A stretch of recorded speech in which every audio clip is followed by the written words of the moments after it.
नमस्कार, मैं प्रद्युमन जोशीला। अब कांग्रेस की निगाहें हरियाणा के एक ऐसे इलाके पर हैं जिसमें कांग्रेस 2024 की आंधी में केवल एक सीट जीत पाई और उसमें भी कहीं ना कहीं बीजेपी की आपसी फूट से ही जीत मिली, यह जग जाहिर है। लेकिन अब उस इलाके को लगातार चौधर पर चौधर देने का काम कांग्रेस का आला कमान कर रहा है। इतनी बड़ी चौधरें इस इलाके को मिल रही हैं, उसके बावजूद सबसे बड़ा सवाल यही है कि क्या कांग्रेस पार्टी इस इलाके में एक से आगे बढ़ पाएगी? क्या इस इलाके में कांग्रेस पार्टी मजबूती से एक बार फिर से खड़ा हो पाएगी? अपने आप में बहुत बड़ा सवाल है। इस वीडियो में हम इसी चीज का विश्लेषण करेंगे कि हरियाणा प्रदेश जिसमें 23 जिले हैं, अलग अलग इलाके हैं, जिसमें किसी को बांगर बोलते हैं, किसी को बागर भी बोलते हैं, किसी को जीटी रोड बेल्ट भी बोलते हैं, किसी को अहिरवाल बोलते हैं, किसी को ब्रिज का इलाका बोलते हैं, कोई मेवात का इलाका है। इस तरह से हरियाणा प्रदेश में खादर है, अलग अलग इलाके हैं। लेकिन एक इलाका ऐसा है जिस पर चाहे राहुल गांधी हो या मल्लिकार्जुन खड़गे, पूरी कांग्रेस ने वहीं चौधर देने का लगातार काम किया जा रहा है। और इलाका अहिरवाल का इलाका, जिसमें महेंद्रगढ़, रेवाड़ी और गुरुग्राम, महेंद्रगढ़ की 4 सीटें, रेवाड़ी की 3 सीटें और गुरुग्राम की 4 सीटें, 11 सीटों में कांग्रेस केवल एक सीट जीत पाई, नांगल चौधरी। और उसमें भी हर तरफ जग जाहिर है कि किस तरह से केंद्रीय मंत्री राव इंद्रजीत सिंह और वहां के उस समय के मंत्री, उस समय के विधायक नांगल चौधरी के डॉक्टर अभय सिंह यादव में जो आपसी जो खींचतान, सियासी बाण जो चलते रहे, जो आज भी चल रहे हैं, जिसकी वजह से अभय सिंह यादव हारे, यह जग जाहिर हो चुका है। उस अहिरवाल के इलाके में कांग्रेस पार्टी ने तमाम बड़े पद, जो पार्टी संगठन के बड़े पद हैं, वो उस इलाके में दिए हुए।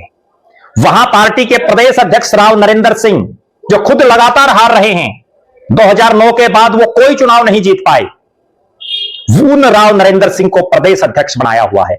नारनौल से आते हैं। युवा कांग्रेस की बात करनी, निशीत कटारिया जो गुरुग्राम गुड़गांव से आते हैं, जिनके पिता सुखबीर कटारिया एमएलए रहे, मंत्री रहे, और वो बीजेपी के सांसद, बीजेपी के पूर्व प्रदेश अध्यक्ष सुभाष बराला के दामाद हैं निशीत कटारिया, गुरुग्राम से आते हैं। उनको युवा कांग्रेस का प्रदेश अध्यक्ष बनाया हुआ है। उसके बाद एनएसयूआई, जो छात्रों का संगठन कांग्रेस का, वहां का प्रदेश अध्यक्ष अविनाश यादव इसी अहिरवाल से, कौशली विधानसभा क्षेत्र में सक्रिय, कौशली रेवाड़ी का हिस्सा। और अब जब मूल कांग्रेस, मेन कांग्रेस का प्रदेश अध्यक्ष अहिरवाल से, युवा कांग्रेस का प्रदेश अध्यक्ष अहिरवाल से, एनएसयूआई का प्रदेश अध्यक्ष अहिरवाल से, तो जो महिला कांग्रेस है, जिसकी अध्यक्ष अब तक पंचकुला की सुधा भारद्वाज थी, उनकी जगह अब गुरुग्राम के पटौदी से कांग्रेस की टिकट पर चुनाव लड़ने वाली परल चौधरी को प्रदेश अध्यक्ष बना दिया। यानी मुख्य कांग्रेस के प्रदेश अध्यक्ष अहिरवाल के महेंद्रगढ़ जिले से, युवा कांग्रेस के प्रदेश अध्यक्ष गुरुग्राम जिले से, एनएसयूआई के प्रदेश अध्यक्ष रेवाड़ी जिले से, महिला कांग्रेस के प्रदेश अध्यक्ष गुरुग्राम जिले से। इन्हीं 3 जिलों पर पूरा फोकस और तीनों जिले अहिरवाल के इलाके में माना जाता है। अब हालात और परिस्थितियां यह है कि जिस पूरे इलाके की 11 सीटों में 2024 की आंधी जैसी कभी हालात कांग्रेस की हरियाणा में नहीं रही, तब एक सीट जिस पार्टी ने जीती हो, वो भी भाजपाइयों की आपसी खींचतान में। और अब पार्टी बाकी हरियाणा को छोड़ करके, चाहे वो दादरी का इलाका हो, चाहे वो भिवानी का इलाका हो, चाहे हिसार का इलाका हो, फतेहाबाद हो, जो ये पूरा इलाका है, जींद का इलाका हो, पार्टी संगठन में हरियाणा का जो संगठन है, उसमें इन्हीं को ज्यादा चौधर इस इलाके को दी जा रही है।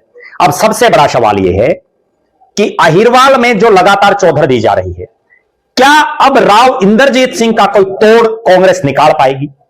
क्योंकि राव इंद्रजीत सिंह ना केवल अपनी सीट जीतते हैं, बल्कि महेंद्रगढ़ के वोटों के बलबूते पर, महेंद्रगढ़ जिले के वोटों के बलबूते पर पिछली 3 योजनाओं से लगातार भिवानी महेंद्रगढ़ से चौधरी धर्मवीर सिंह को भी जिताने का काम कर रहे हैं। लगातार 3 योजनाओं से भिवानी महेंद्रगढ़ भी बीजेपी जीत रही है, गुरुग्राम भी बीजेपी जीत रही है, ज्यादातर सीटें बीजेपी विधानसभा में जीत रही है। ऐसे हालात में जब हरियाणा में जिस इलाके में कांग्रेस सबसे कमजोर है, वहां सबसे ज्यादा चौधरी दी जा रही हैं, क्या परिणाम पलटेगा अगले चुनाव में? यह अपने आप में बड़ा सवाल है। लेकिन एक कड़वी सच्चाई यह भी है कि राव नरेंद्र सिंह प्रदेश अध्यक्ष बने। आज तक प्रदेश अध्यक्ष बनने के बाद वो 90 के 90 विधानसभा क्षेत्रों का दौरा तक नहीं कर पाए हैं। कैसे कांग्रेस को उभारेंगे?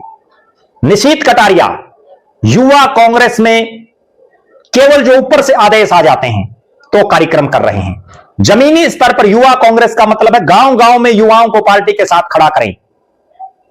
एक समय था जब युवा कांग्रेस में ऐसे लड़ाके युवा होते थे जो पार्टी का झंडा उठा करके गांव गांव शहरी मोहल्लों में जाते थे, लेकिन आज हालात सबके सामने है। एनएसयूआई भी इसी तरह के हालात में है, जिसमें नेता किसी का नाम दे दें तो उसको जल्दी चौधर मिल जाती है। ऐसी हालात है हरियाणा में।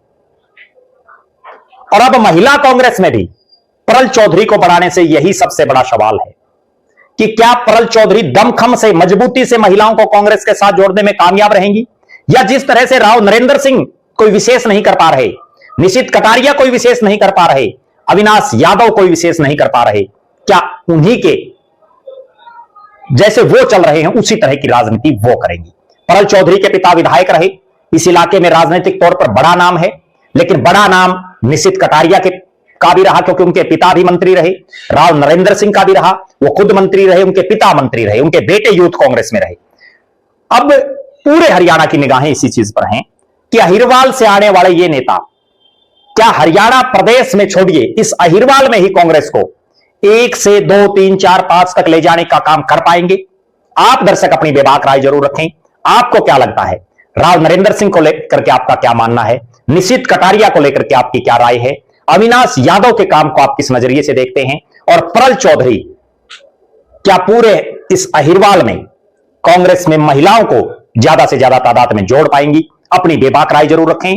आप लगातार हमारे साथ बने रहें। बहुत बहुत धन्यवाद। आपका अपना प्रद्युमन जोशीला।